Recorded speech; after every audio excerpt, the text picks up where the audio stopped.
Hey y'all, what's happening? This is Jack Rowland and welcome to Into Deep. Today we welcome back to the show Karma. Karma goes by the Twitter handle 2022_Karma and has been observing and documenting the Negative 48 QAnon adjacent cult since it began back in October 2021. If you're unfamiliar with the Negative 48 bunch, go back and listen to episode 105 where Karma gives us a full overview of the group and their wacky beliefs. Episode 117, I also interviewed Tenor, who is a follower of Negative 48.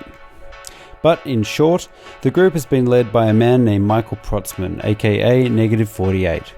They are obsessed with gematria, which is a form of numerology, assigning numbers to letters and words to decode God's hidden messages. They firmly believe JFK and JFK Jr. are alive and well and will return to save America. Their beliefs seem to shift and mold depending on Michael Protzman's mood. Sometimes Biden is a puppet and Trump is actually in charge. Other times Trump is JFK in a rubber mask. We are all in a movie, trust the plan, yada yada yada. Now, in the last few weeks, the fate of this group has taken a very unexpected turn. On June 30, their leader, Michael Brian Protzman, Negative 48 himself, abruptly died. What will happen to this group now that their leader is gone is not clear. But for now, Karma is here to bring us up to date on the unfoldings and seeming conclusion to the Negative 48 saga. Alright, let's get deep with Karma.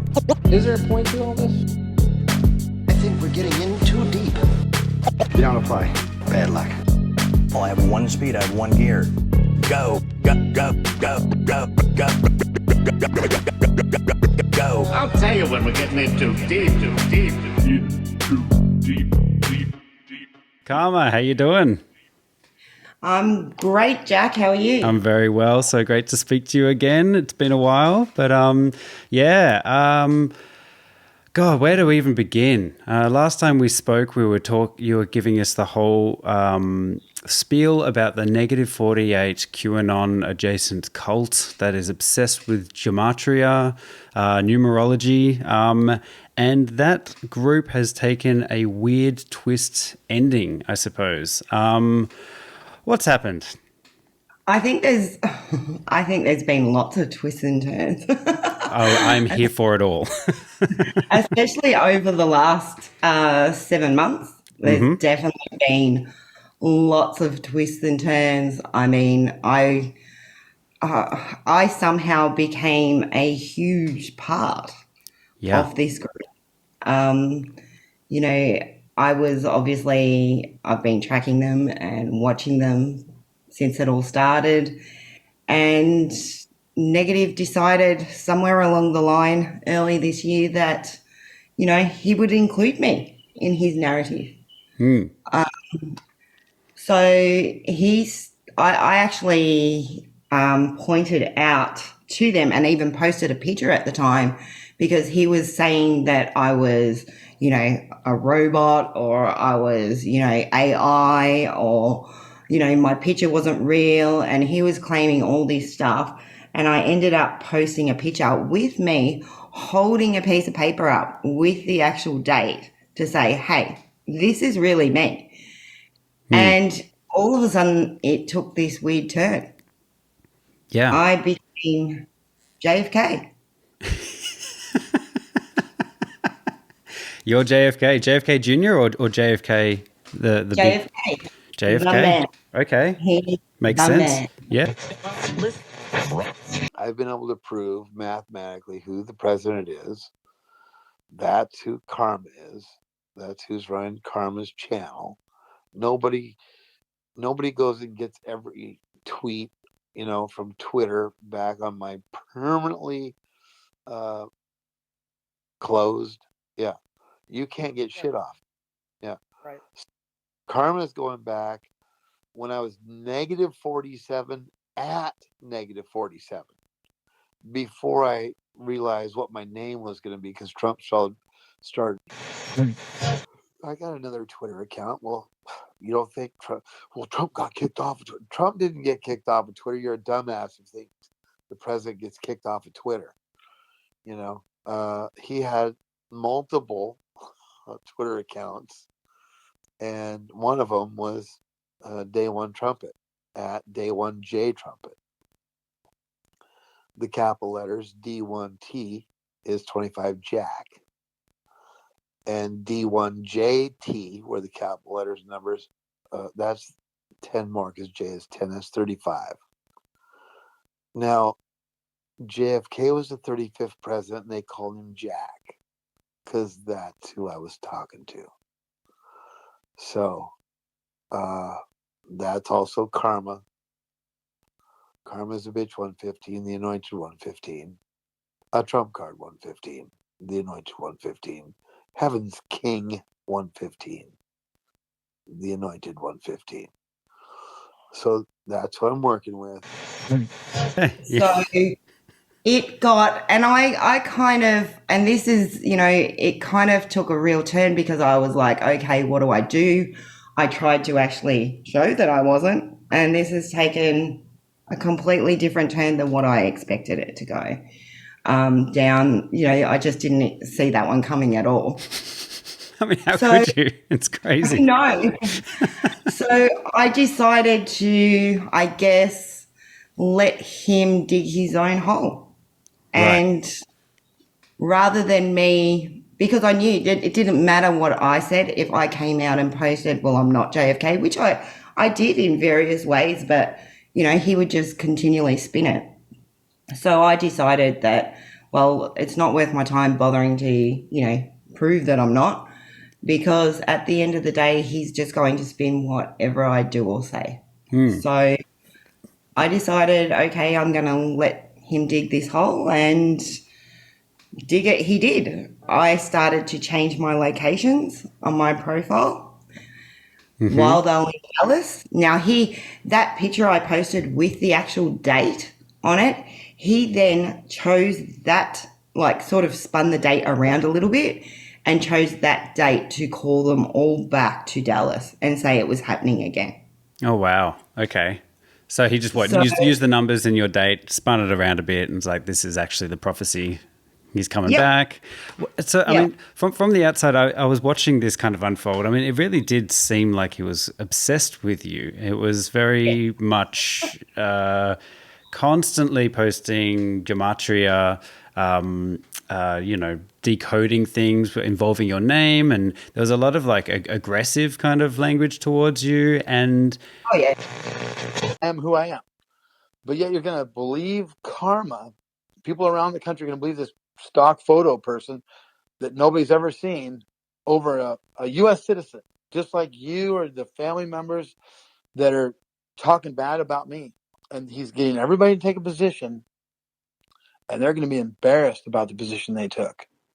That they believe this entity that nobody even knows over their own relatives that they've known for decades, some of them their whole lives, and they're trying to tell you who this Michael Protzman character is, but you won't listen, but you'll listen to this stock photo person on the internet. Well, everything on the internet's real and true, so I can believe it. What happened to, you don't believe anything on the internet? We get stuff on the internet. Well, it's on the internet. Well, it only suits them when it's karma talking shit about Michael. Then it's real news. Yeah, it's pretty confusing how. I mean, I just don't even understand. JFK is the second coming of Christ. Then all of a sudden, you're a horrible person that's trying to destroy us. Now you're JFK, so they're worshipping you. Like what? Yes. It really like went down this road that I just did not see coming at all. Like, I mean, I thought, okay, well, I'll change my location to Dallas, and I would put in, Dallas or somewhere in Dallas. And they started turning up to these locations looking for me. First, it was negative 48 himself turned up and posted a picture of himself waiting for me. And then it became a thing of them all turning up at locations. I think I put myself, because Negative has this story where he tells his followers that JFK was shot, one of the people that shot JFK was hiding in the drain. Okay. On the side of the road and shot him from the drain. So I even put my location at the drain, and about 20 of them turned up at that drain and took photos and going, "Where are you?" I put myself at a restaurant that I knew that they frequent, and they all turned up there as well. And this became like cat and mouse for months, because he would literally tell them that, yes, that's JFK. She's talking to me, and code everything that I say. And it did become cat and mouse. But it also, because it was really funny, because he would get online in a chat, and because he talks so much and he talks so quick, his followers don't even pick up on a lot of what he says, whereas I'm looking for something different. I'm not looking for the conspiracies that he's spinning or anything like that. So there were multiple times in that time that I picked up their location by certain things that he would say, and then I would change my location to that place, and then they would all be like, "Oh my God, wow. How did they know?" Like, even him, he would be absolutely like, "There's no way she could have known that." But by little things he had dropped in the chats, I was able to figure out where they were. Oh, this is amazing. So you're just trolling them, really. Well, the way I see it is, I wasn't the one who was telling them I'm JFK. Yeah. I was the one who was telling them that, I talk to him and communicate with him. It was him telling those lies. And he knew damn well that I'm not JFK. He knew it, and he spun it to his followers anyway. I'm sure most of his followers will listen to this when it's posted, because they stalk me, literally. And they can be pissed off all they want and think that, they should blame me for this. But they need to take a good hard look. Just because they liked him, it doesn't mean that everything he told them was true.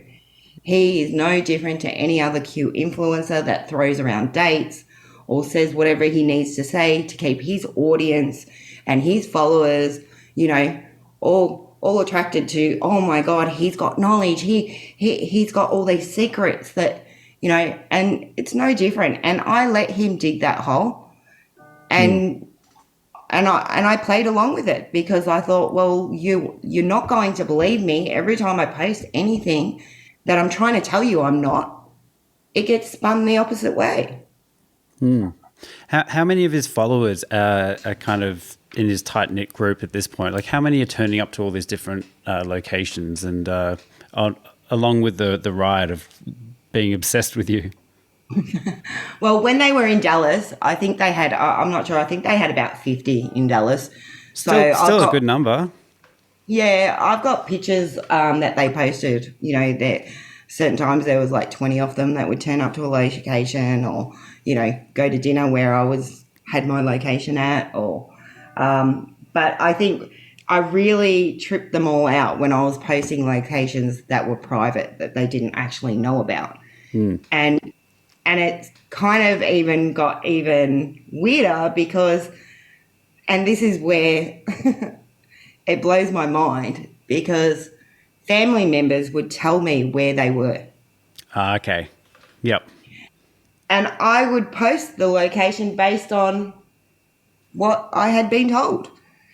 And then they would be like, "How does she know? Like, it has to be JFK. There's no other way that, they could know where we are." And I think at one point, one of the family members told her loved one about me and that we talked. And they went back to -48 and told them that, and he spun it again. So it's really hard to make them see the truth. And as I said, I'm sure they'll blame me and they'll get all up in arms about, what a bitch Karma is, which, it became their favourite saying. Yeah. Karma is a bitch. Yeah, I would constantly see that pop up in their decoding. Karma is a bitch, and with all the numbers associated with it.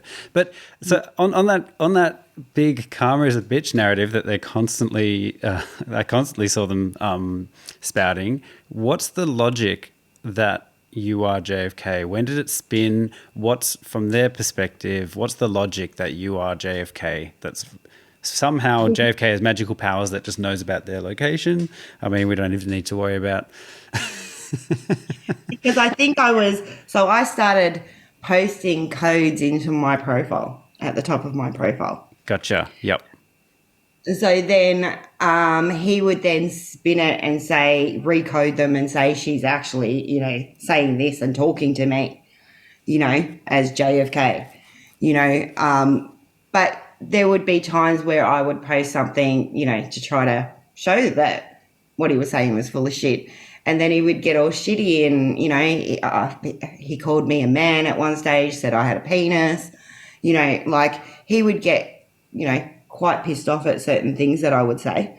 And there would be times where they would be in live chats and I would be posting codes and they would clearly think I was communicating with them. Right. But I mean, if you're kind of trying to expose and deprogram some of the followers, I mean, I still find it very difficult to understand how they would put you as their messiah. Well, I think, and this has sort of gone back to about 2000, end of 2019, 2020. Negative had a Twitter account he had several, but he would find certain people on Twitter and he would do the same thing. He would make out they were, Trump or JFK or Junior, and they were talking to him and do exactly the same thing. And these accounts, he was doing it with one of the parody accounts. That blows my mind that they all think, that this account is actually, JFK or Trump or whoever he spins it to be. And it's a parody account. And everyone knows it's a parody account. But still, they would decode that account, but not decode Trump's account. Yeah, okay. And this is someone who actually states that Trump isn't really Trump. Well, there's more than one Trump, but JFK is, in a bodysuit as Donald Trump, So why wouldn't you actually be decoding Trump's actual post? But instead you're picking out these other accounts and saying they're JFK and they're talking to me, because the reason why is because Trump would never respond to negative. It's not like if he replied to one of Trump's tweets, Trump would then respond to him in any way. So he couldn't do it with Trump. So he picked these other accounts. Right. Yeah. Gives him more ammo to play with. I mean, in this obsessive karma craze that they were all going through, have you been worried about your safety at all? No, not really. Oh, look, I listen to them all. I know, I pretty much know most of them and what they're capable of and stuff like that. I think the only one that, obviously you would have probably any concerns about would be Shelley, because she has just tipped so far over the edge when it comes to, researching other members of the groups, and she tries to dox them and everything like that. If anything, it would be her, but even then it's not my safety I'd be worried about at all. I just think, Shelley, half the time they fail dox people anyway, so it's not like they get anything right, because there's so much conspiracy involved in it all that they can't even get the simplest things right, even when they try. So just for the listeners, Shelley was the head of the splinter group that was known as the Remnant Room on Telegram, but I think they also went by the Scooby-Doo crew. Tenor was another prominent member who I interviewed a while ago. But since I think around the time I spoke to Tenor, there was a lot of infighting and the group splitting up. So where's Shelley at now? Is she still head of that group, or is she? It was getting very ugly when the last I was checking in, but that was a while ago. Yes, so Shelley is basically the leader of her group anyway. She's become very, very, very cult-like as a leader, very controlling, manipulative. She's abusive, and that's the thread I just posted was about Shelley and the abuse. The doxing.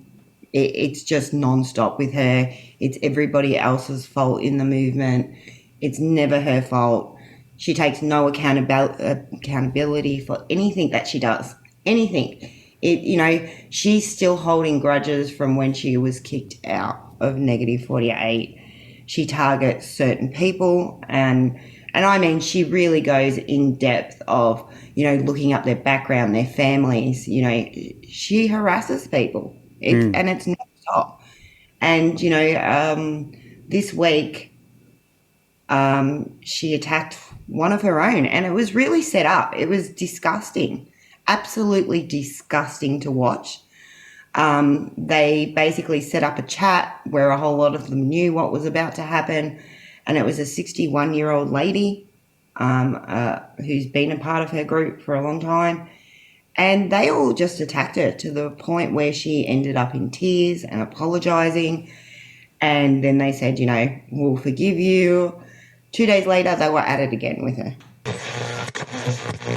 But I'm going to finish. You not. started it, but I'm going to finish it because that's what I'm telling you right now.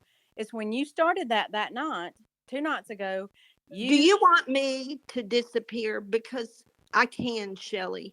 As much as it would hurt me, I can. I'm not asking you to disappear. I'm asking you to be honest. I am being honest. What the fuck do you want me to do? I'm being honest. I'm telling you the damn truth. Are you? Well, there's that. Be kind.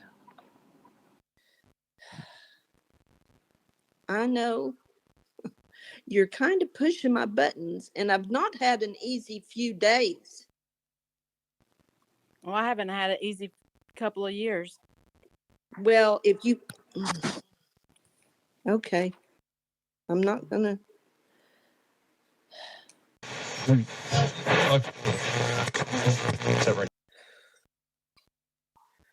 So all I can say is I'm sorry. And I'm sorry to everybody on here.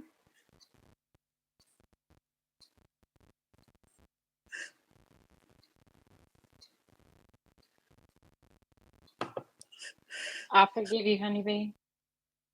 I'm sorry. I'm sorry. I'm sorry.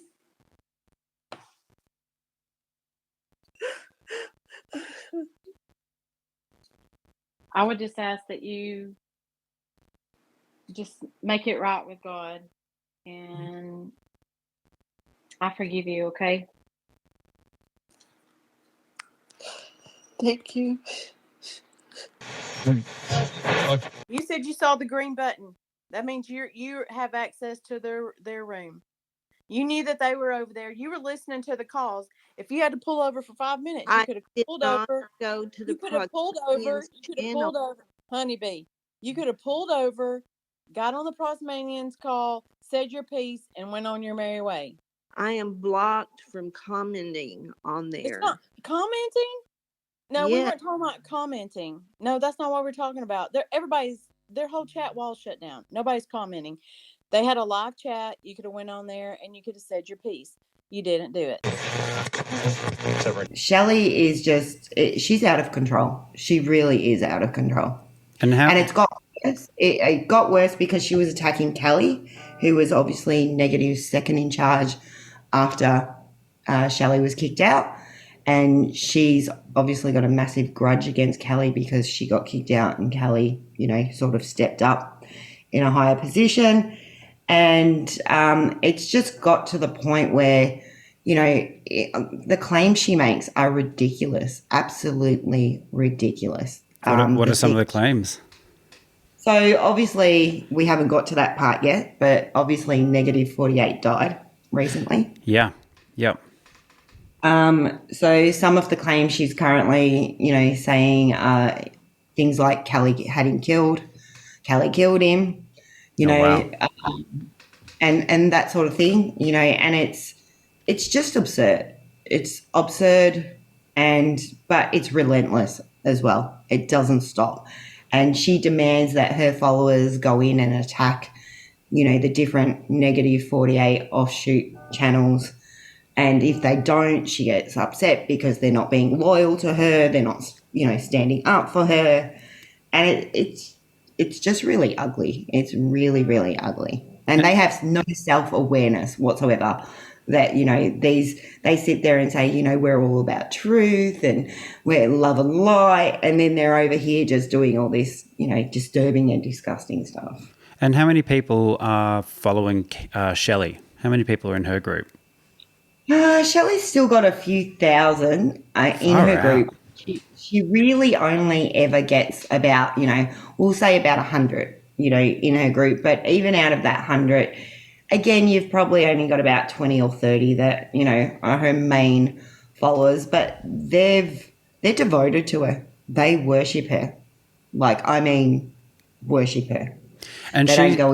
And she still worships negative 48 despite being kicked out and all that. Like, she's still very much on board with the negative 48 Michael Protzman narrative. She still thinks he's okay. She believes he's Junior. I'm 100% sure of that. But then, sometimes she codes that he's Patrick. It's hard to tell with Shelley because she jumps all over the place all the time. She doesn't have one narrative. And obviously with Gemetra, she believes that everything you code is the truth, because God's speaking to you. So she'll literally just code all day, and whatever she decides to code is her truth. Yeah, okay. I mean, pretty unhinged. Pretty unhinged. And, so when negative 48, so obviously it came out that he was in an accident, and Kelly then came on and she did a quick chat. I think it was the day after the accident, just saying that, he had brain injuries, internal injuries, and he was unconscious, so basically in a coma. And obviously because certain people like Shelley's group have been banned from those chats, they couldn't hear what was going on.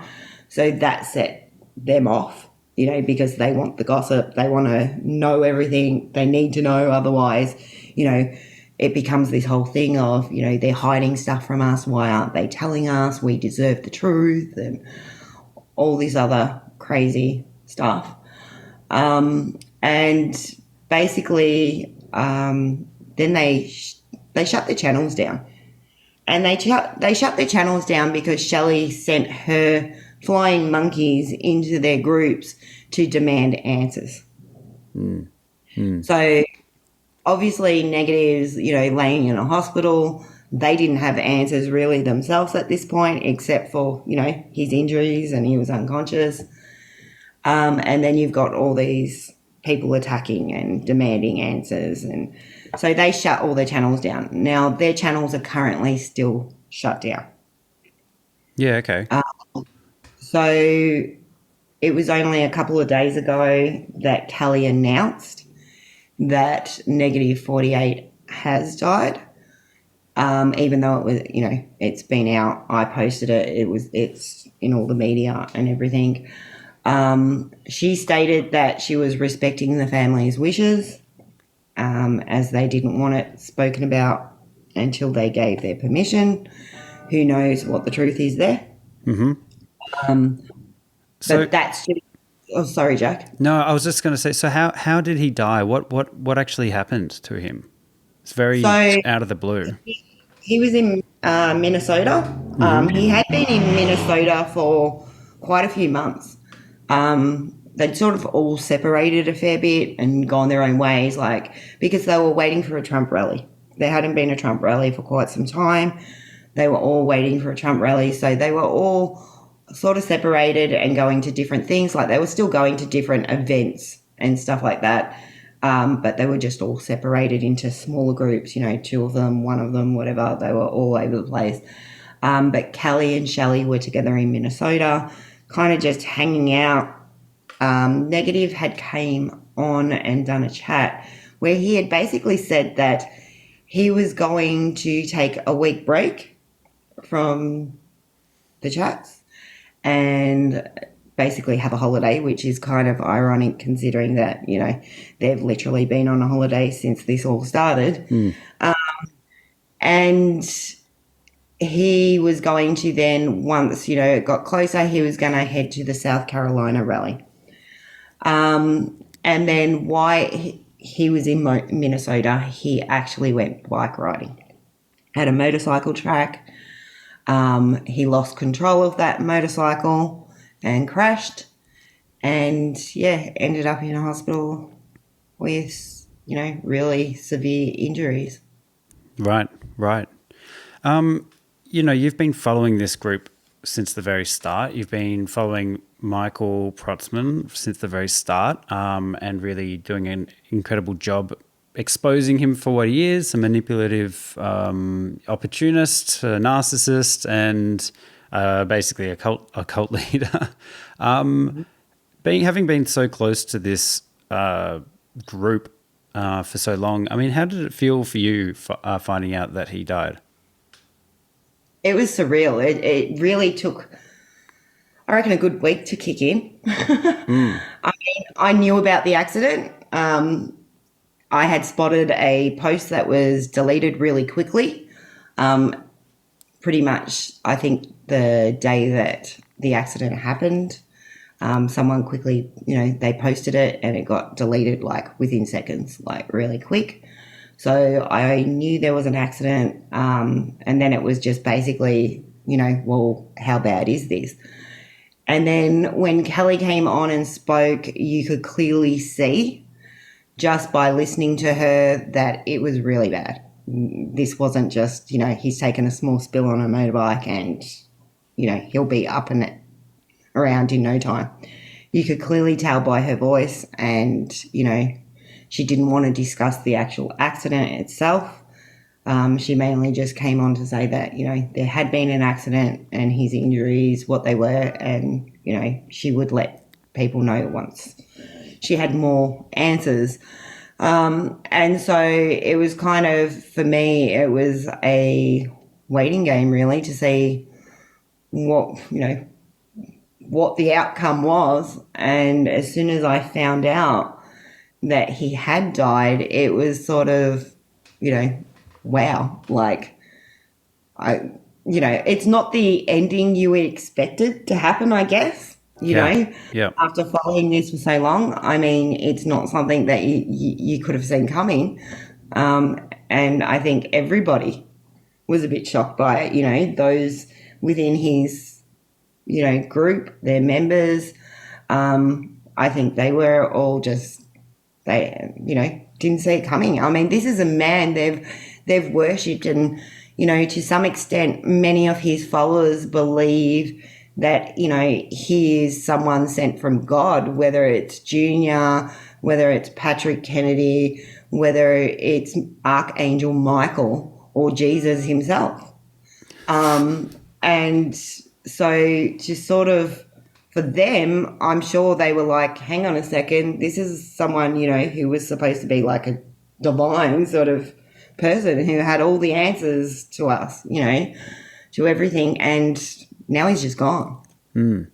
We all know that in these very deep conspiratorial groups, there's no such thing as a coincidence. There's no such thing as just a normal death either, is there? Every single death is a conspiracy or a cover-up, or someone was just about to uncover the pedophile elites and they were suicided, or, you know, whatever. I mean, what has been some of the reactions from within his group? I doubt that many of them accept that it was just a very unlucky accident. I could be wrong.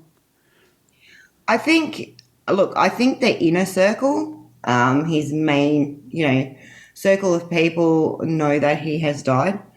I do think within that inner circle, there are many that think he will return at some point.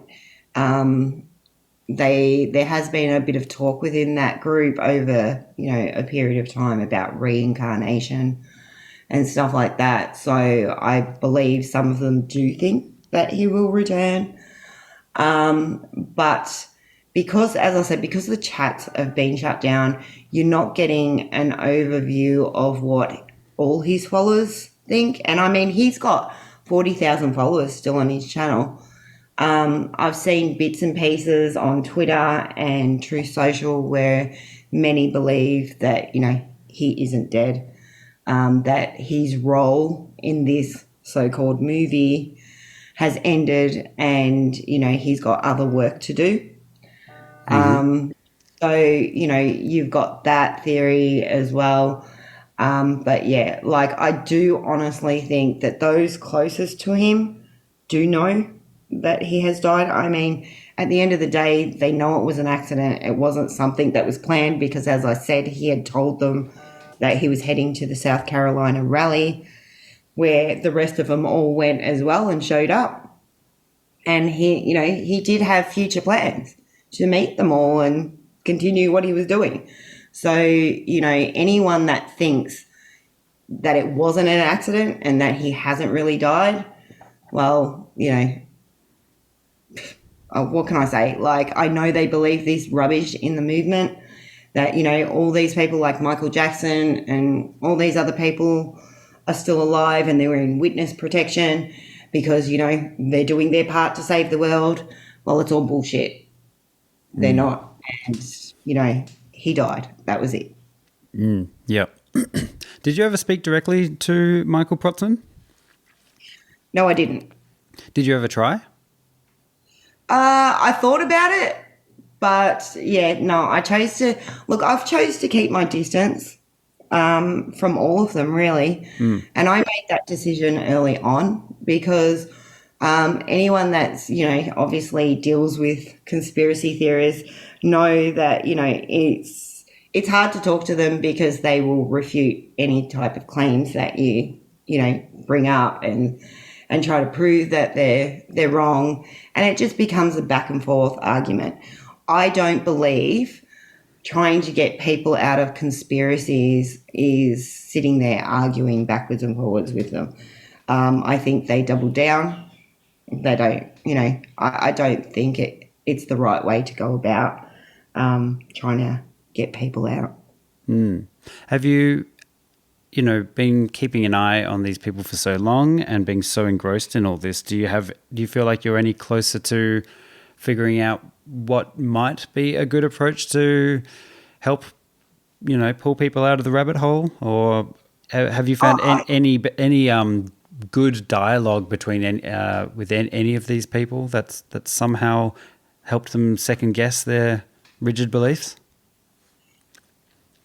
I'm in a group with some women who I have helped get out. They originally went to went to Dallas to see Negative 48, and once they got there and saw that nothing was really happening there, they did have doubts, and I do think that these people that are in conspiracies, they've got to actually have doubts in the first place. I think it's on them to actually go, okay, that doesn't add up, and start the questioning. And I think when they get to that point, that you can then start to, mention little things. And I don't think it's about over, like sitting there and just going at them nonstop and saying, no, but what about this? And what about this? I think it's about dropping something that they can go away and think about and then go, oh, okay, well, yeah, that, and sort of consider it themselves and then let them come back and ask more questions. I find that seems to work because then it's actually them that are actually raising the questions and, they have the doubts. If they're not ready, you're not going to get them out. It's just it's just so bizarre that so much of it's so bizarre. It still spins me out that Michael Protzman would try and make you the JFK figure, which also it spins me out because I would have thought that if they're putting a huge amount of importance on you being the person that they've been waiting for the second coming, that would put your words and your message at a much more pedestaled position. And I would have imagined that you're constantly putting doubt on the movement might actually have a bit more weight if they believe that you're JFK. Well, look, I often get onto Twitter in the morning and it's really weird because I'll, wake up and get on and I'll have, because Jack, I actually have many, many, many of negative 48 followers now following me because obviously they believed that I was somebody. I haven't gone on a blocking spree and blocked them all because I don't think that, if I'm trying to get out there that some of the things they've been told, lies that negative told them and, it's not going to help if I sit there and block them all. So I wanted them to be able to sit there and follow me, but I often wake up and have these, people tagging me and, telling me that I'm JFK and, thank you for your little things that you're doing for us. And it's really weird. I mean, most of the time I don't respond to them. I just ignore. Because as I said, I don't believe that arguing with any of these people works. I really don't.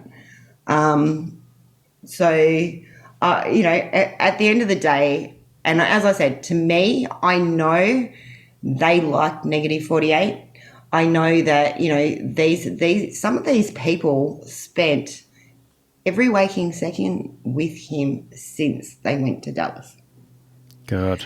So when you've been around somebody 24/7 for months on end, you're going to believe everything he says. And I think now is the time for them to sit back and actually take a look at some of the things they said. Some of the things of like calling me JFK, for instance. I wasn't the first account he's made out that, was somebody special and that they were talking to him. And actually think about those things because it's not true. And these people consider themselves a truth movement. You can't pick and choose what you want as truth. At the end of the day, I'm not JFK. He spun a lie to all his followers and told them that I was, and they all believed it.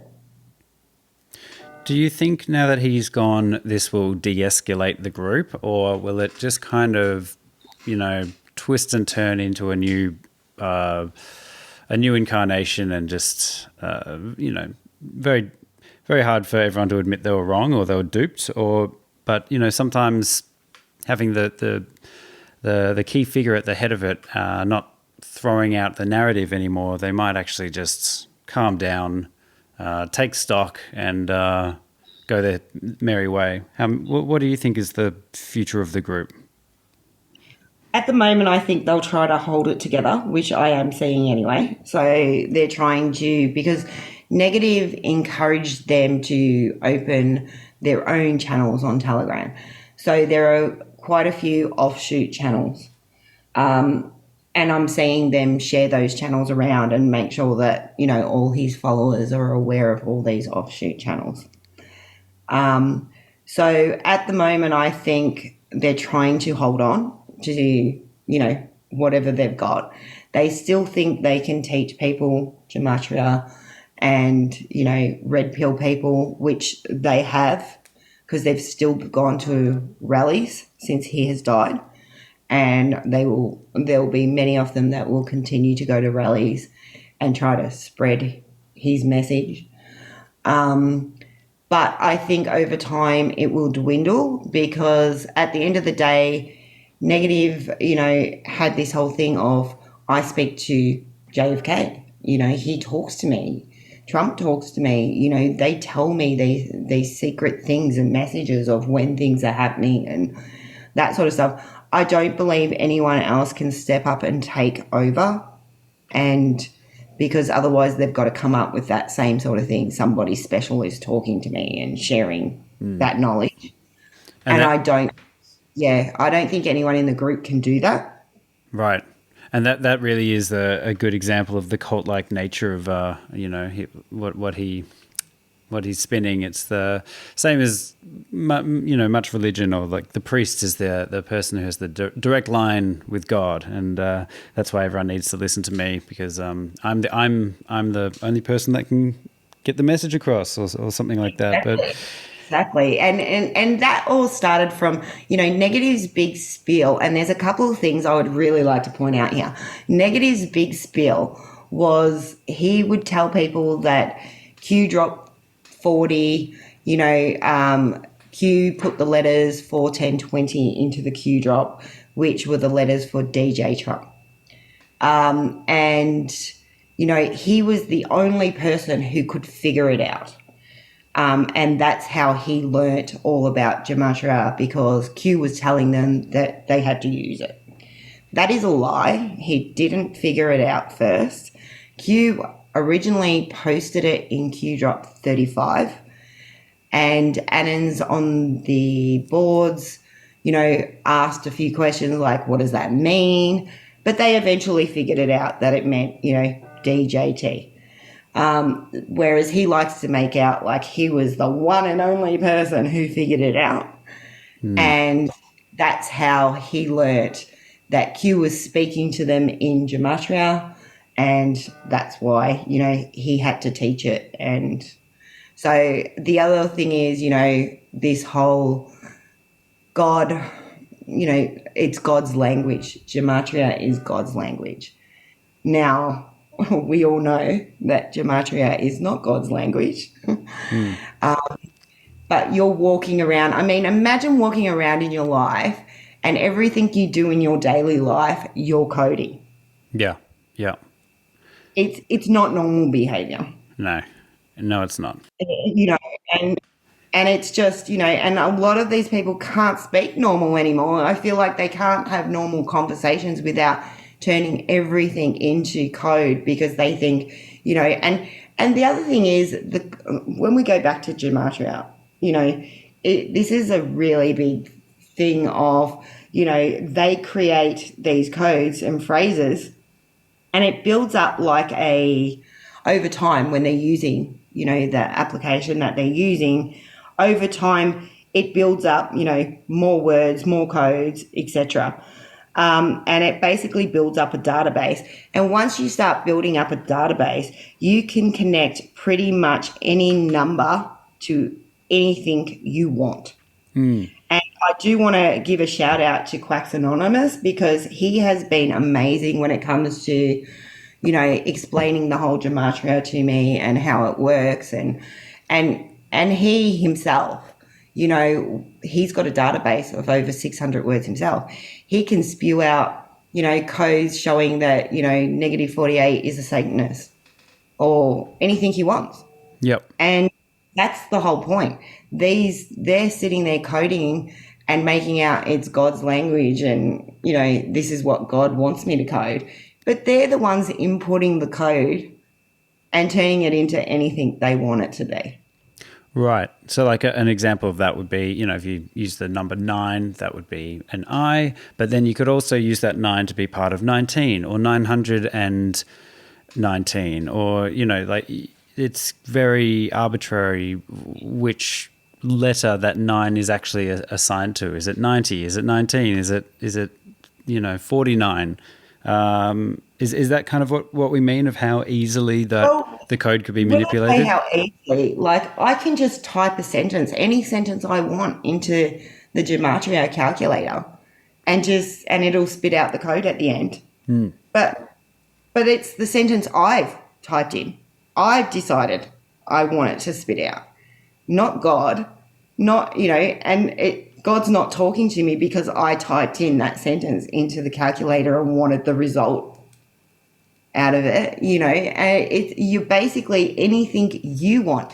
The only thing is, if you're matching, trying to get, say 5 or 6 codes that all equal the same thing, and even then they manipulate the codes. They change different letters to suit themselves. They add in, like, for example, for a exclamation mark, when they do an exclamation mark, instead of doing an exclamation mark that wouldn't be, have a code to it, they type in EP. Okay. Exclamation point. Yep. Yeah. So yeah. therefore, if say they've written out a code and, it doesn't add to what they want, and then they go, oh, if I add EP, now it will give me the exact number I want. Sometimes they put EP, EP, EP, EP, EP, just so that they get that code to come to the number they want. God, I mean, it's just past the point of even pointing out the contradictions here, isn't it? It's just, It really is. It's so hard to. I get the premise of being so tunnel vision that you start to see what you want to see, but it just seems throughout the entire lifespan of this group, there are just so many blatantly obvious contradictions that really a kid could point out. Just absolutely zero critical thinking. Even just all the events of Donald Trump saving the children or whatever. I mean, none of the things that they've said he's there to do, he did. He's, what's their interpretation of all of his indictments? I guess it's all just the deep state coming after him, and it's part of total charge. We're in total control, and if he gets arrested, I'm gonna be jumping up and down, going, "Yes, he's finally arrested." It's fingerprint the 6 foot JFK or DJT. What kind of fingerprint you think you're gonna get? This guy's dead. This guy's not this guy. I can just see it now. That'd be a beautiful story, wouldn't it? The cops don't even know who they're arresting. Wait, they're arresting you. We just want the fingerprint results to come back. Wait a minute. It says this guy's JFK. That's because he is. I know, it's going to be really interesting. It's going to be interesting. So I hope they indict him and then arrest him. The first indictment will shock the world. Let's do this. Everything is part of the plan. You'll hear some say that -48 dying is part of the plan. Everything is part of the plan. When they can't explain something, it's part of the plan. It's part of the movie. It's part of the plan. And when does the plan come to a conclusion? It's a never-ending plan, it seems. And even when they call it a movie, it's a never-ending movie. It's, okay, this has now happened. Okay, it's all part of the movie. Like, it's a never-ending and just goes on, and they just change. No matter what happens, they change. I mean, Negative used to say that the kids have all been saved. So the kids have all been saved, but then they run around still saying, we're doing this for the children. But why? If the children have all been saved because your leader told you that they've all been saved, why are you now saying that we've been doing this for the children? Like, it just doesn't make sense. Like, nothing that they do or say makes sense. I mean, I did a Spaces on Twitter, I don't know, probably about a month ago now. And I know many of them join the Spaces to listen to me. And it's one of the biggest things that listening to this movement, and I'm directing it at the women in the movement. Women, around the world have it hard enough. We go through a lot of things. We get, men, the way men treat us, rape, everything like that. And then you have these women in this movement who just, Negative says, oh, this person's a man. They've got a penis. And then they're all posting, okay, this person's now a man. But they do it, even without Negative telling them that this person's a man, they make it up themselves, that this person. And I think it's one of the most disgustingest things I see from women, because a lot of these women themselves, to me, they don't have, what's the word, like, for themselves. I don't think they look at themselves in any way where they're, really think a lot of themselves. And therefore, you're sitting there degrading other women and making up, horrendous things about these women, whether you just don't like them or, and most of them, obviously, they're all, majority of these people they're talking about, people in Hollywood or, actresses and all that sort of stuff. And to me, it just comes across as absolutely disgusting from women, because as I said, I think women have it hard enough in the world without, a whole bunch of people acting like someone's a man, they've got a penis, even though they've got no proof that they've got a penis, but let's just say they've got a penis and they're really a man. Things got pretty... there's all sorts of kind of nuttiness riddled throughout the timeline of this movement. I remember seeing for a little period that they were making the news a lot at Trump rallies. They were all putting up, I think, one arm or doing a big fist symbol, and it got a bigger media attention. Also, didn't some of them get banned from Trump rallies by secret services and things like that? Tenor got banned. Tenor. How is Tenor? Yeah. Do I really want to go there with Tenor? Tenor is grifting off a device that he, says that, it can heal pretty much anything. The worst part about it is he's using his 80-year-old father as a guinea pig. And has completely taken him off all his medications. What's the device? What's he claiming the device does? It's called Healy. Healy. Yeah. And it's a frequency device, but, he claims that, it can heal pretty much anything. But he's recently taken his dad out of the nursing facility and taken him off all his meds, including heart meds, and God. using his dad to grift, which is I can just see it ending really badly, really, really badly. Hey guys, what's going on? Tenor here, Tenor Talk, where we speak truth and from the heart. Always. What's going on, everyone? I'm very excited. Many of you know me. I drive around in the mystery machine. I've been driving around the country fighting, talking about things like this, the things that we're fed up about, right? It's coming to an end. Don't worry. My newest obsession when I got back to New York is treating folks with healing frequency, and we are changing lives. Tesla technology.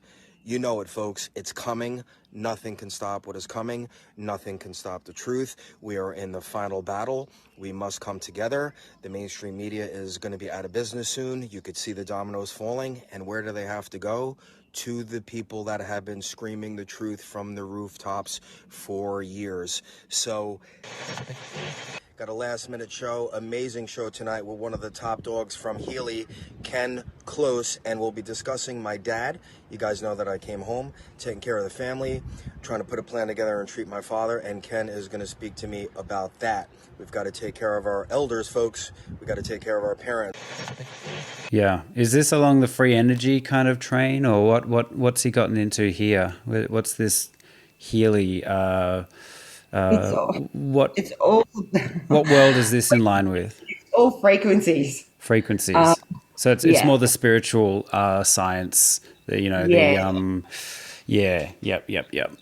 It's a device. It's been reported about the device, it's just a bunch of grifters, and they get other grifters to all just market it, sell it.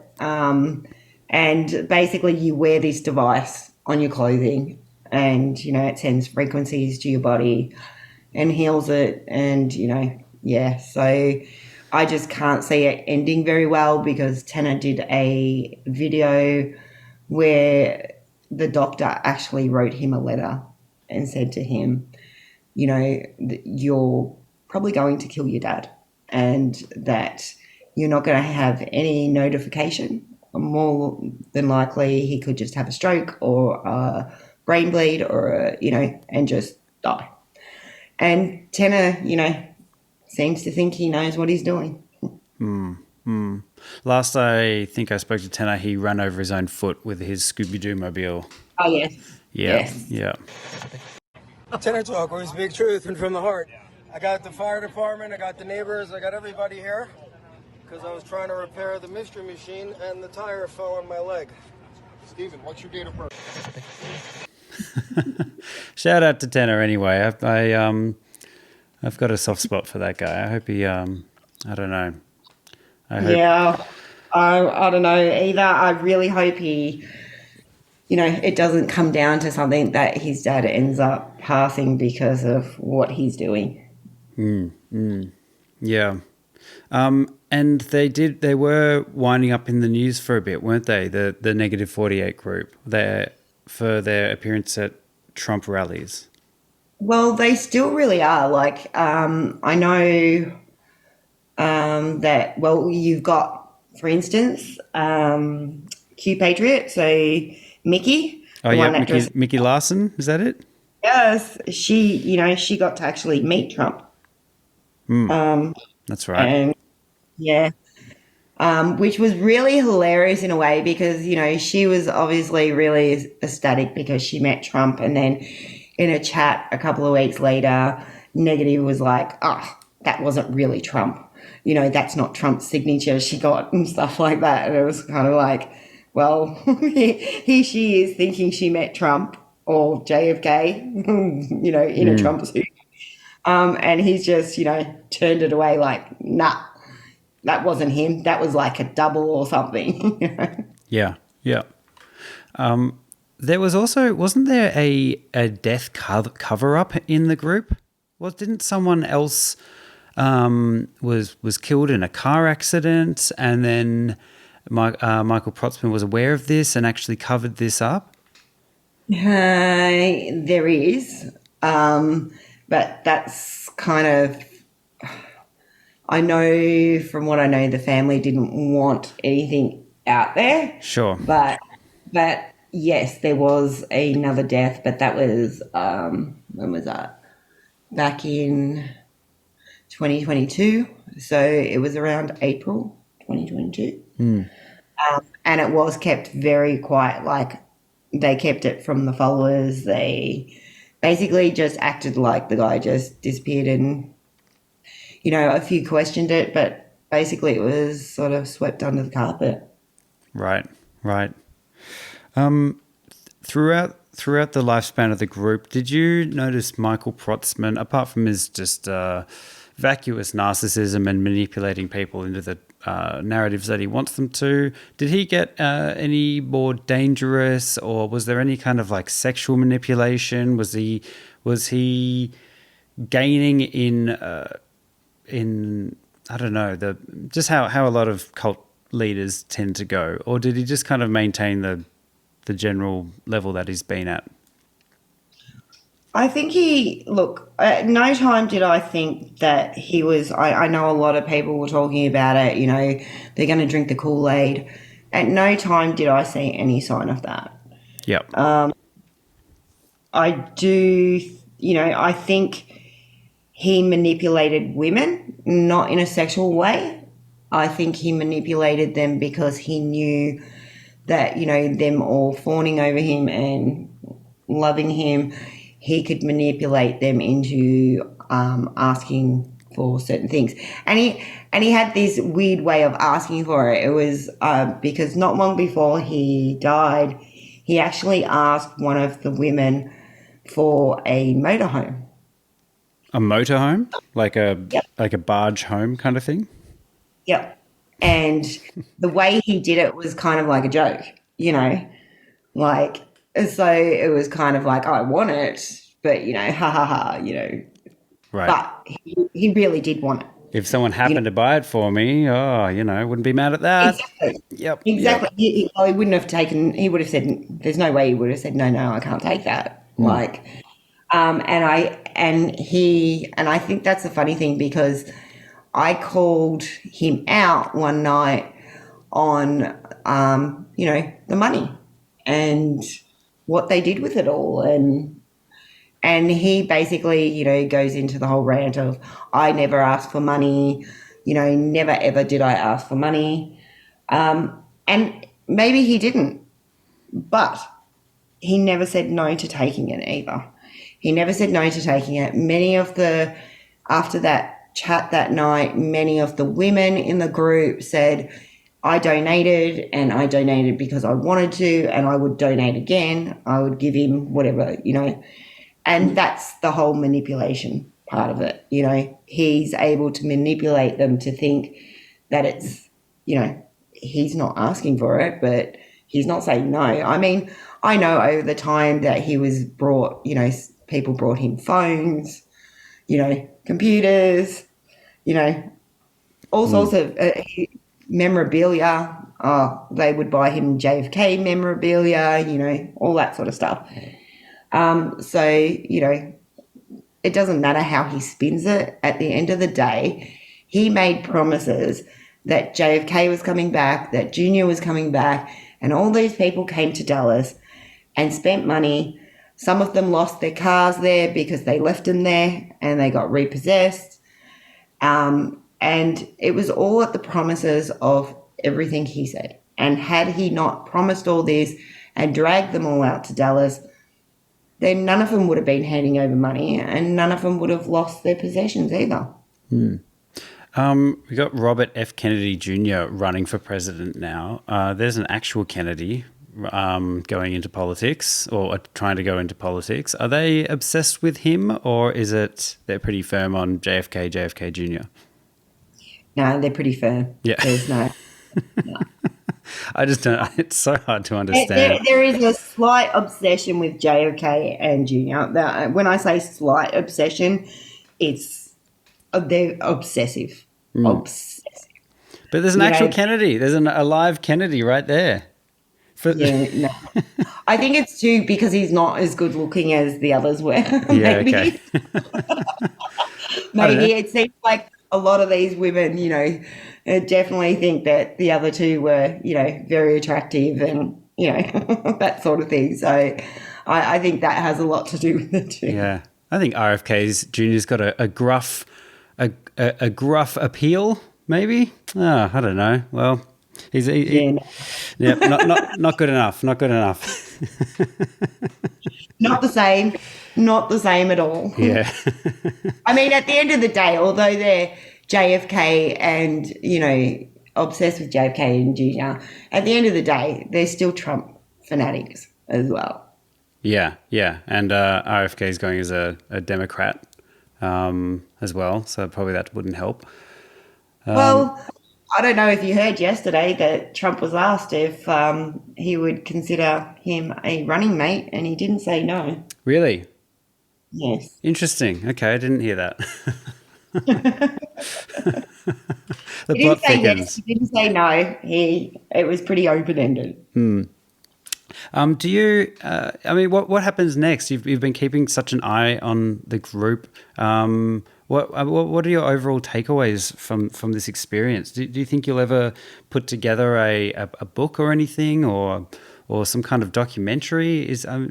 What do you do with all this information, Karma? Must leave you feeling very, I don't know. It must be a weird feeling now that he's gone. I mean, look, obviously for me, I always wanted this to end because, I've spent not only, all this time watching those groups, but I've also been in close contact with family. And, the families have been devastated by this. And even now that some of these members have gone back home, at the end of the day, their loved ones are not. It's like they're not there. They're a different person. And it's been absolutely devastating for these families. They've gone through, all these months of not knowing if their family member's coming home. They'd hear from them here and there. When they would come home, it would just be conspiracies. Some of these families haven't spoken to their loved ones since the day they walked out the door. And so for me, I've always wanted it to end for the families because they've just been, these people walked out the door and never came back, some of them. Who does that? But even with him gone now, as I said, I don't think it's not going to disappear tomorrow. And even when it does start to slow down, and most of them will just move on to other influences. They'll just spread out over Telegram and, jump into. I mean, that's how they found Negative in the first place. It's not like they just heard him one day and got into the movement. A lot of them were already following other influencers, and then they heard him through them. So, I don't know what's going to happen. I've had others ask me about writing a book. At the moment, I'm just not sure what I'm going to do, but I'm obviously going to continue watching the group. I would like to see, these people actually go home, reach out to their loved ones, because these people didn't deserve to have what happened to them. They had their families torn apart for lies, for absolute lies, and the JFK didn't come back, Junior didn't come back, so all these people are still running around to Trump rallies, and yes, they may be home with some of their family members and what have you, but they're just not the same people anymore, and they're struggling even with them home on how to deal with it. There's no answers for them on how they get their loved ones back, or, how they reach them or anything. And I think, if I could say anything to the people that will end up listening to this from Negative 48, reach out to your loved ones. These people deserve to have you reach out. They didn't deserve you walking out on them or treating them like they no longer exist, or like they're the bad people because they don't believe in your conspiracies, and also the other thing I definitely want to say is that I'm always reachable. If these people within the Negative 48 movement, if someone wants to reach out to me and speak to me, they can. And I won't turn them away, and I think that's, people like to, obviously, in this movement, there's it varies. We have the really extreme people that go out there and obviously can do things that are dangerous and etc. But then a lot of these members are just normal people. Some of them are lonely. They don't have a lot of family, and they've fallen into conspiracies. And I think the biggest thing, and this is probably, I think many of these people in Negative's group will remain friends. They found a community, and for them, that's what it is. They felt like an outsider believing all the conspiracies that they believed in, and then they all of a sudden went to Dallas and they found, hundreds of other people that believed in the same things they believed in, and they found a close-knit community where they could all sit there and talk about these things.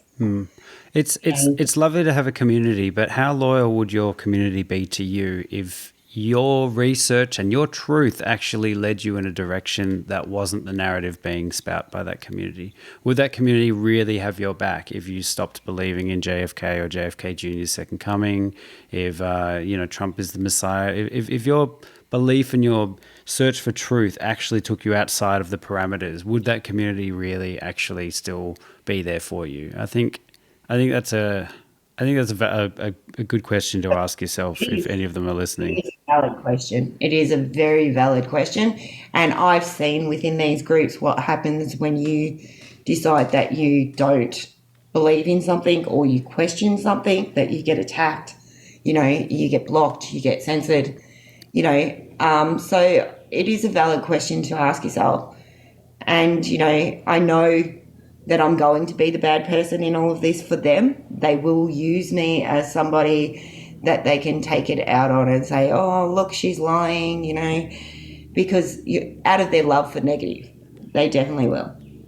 But I think they really need to ask the questions, the hard questions to themselves.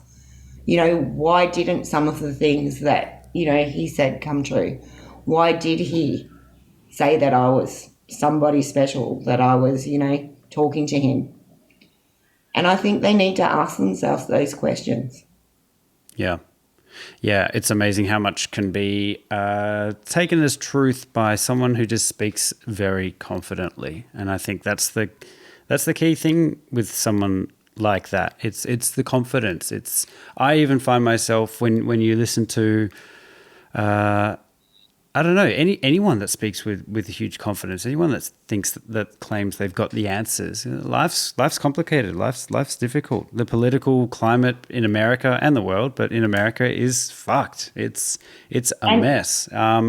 It is great. Exactly. And you're right, Jack.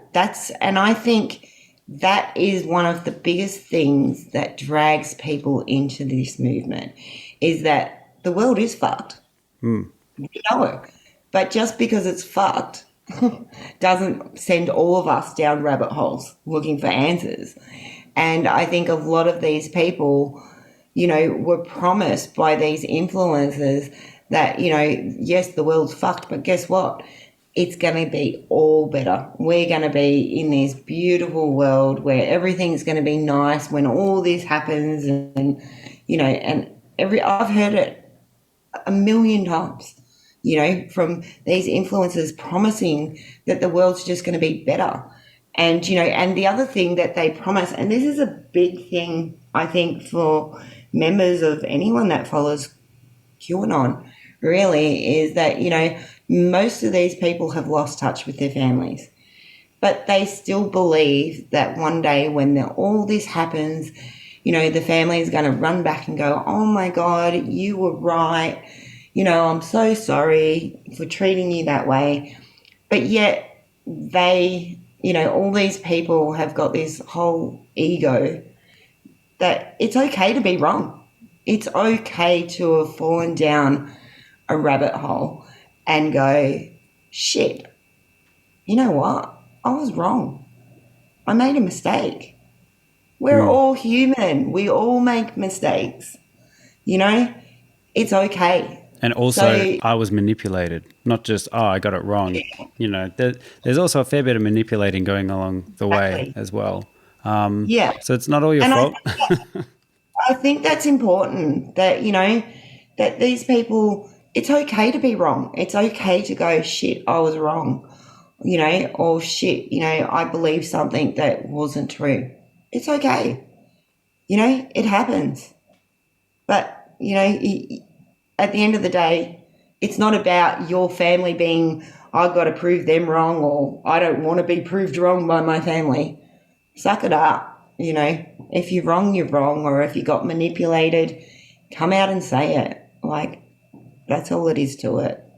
Yeah, I remember when I was down the rabbit hole in my early 20s, and I believed in lots of different conspiracy theories, and when I kind of unstuck, it did come very slowly, and it wasn't until a number of years later where it was all just a lot less relevant. And I was able to actually ask myself, with those things, what do I actually know to be true? And I couldn't actually answer it. I couldn't, sure, there's a lot of fishy rabbit holes. I was questioning 9/11. I was questioning the 2012 end of the world. I was questioning who built the pyramids, all sorts of different stuff. But a lot of them are very intriguing theories. But I did have to actually ask myself, what do I know to be true? Do I know those weird theories that I was spouting to be true?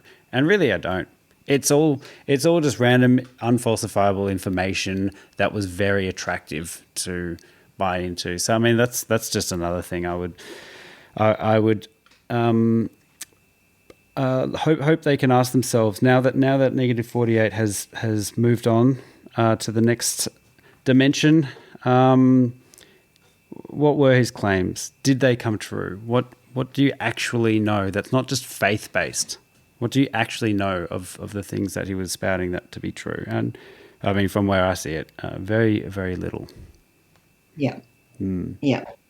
100%. And, I do really hope that some of these people see it for what it is. And look, I think a lot of people fall into the movements for, sometimes because there's something missing in them.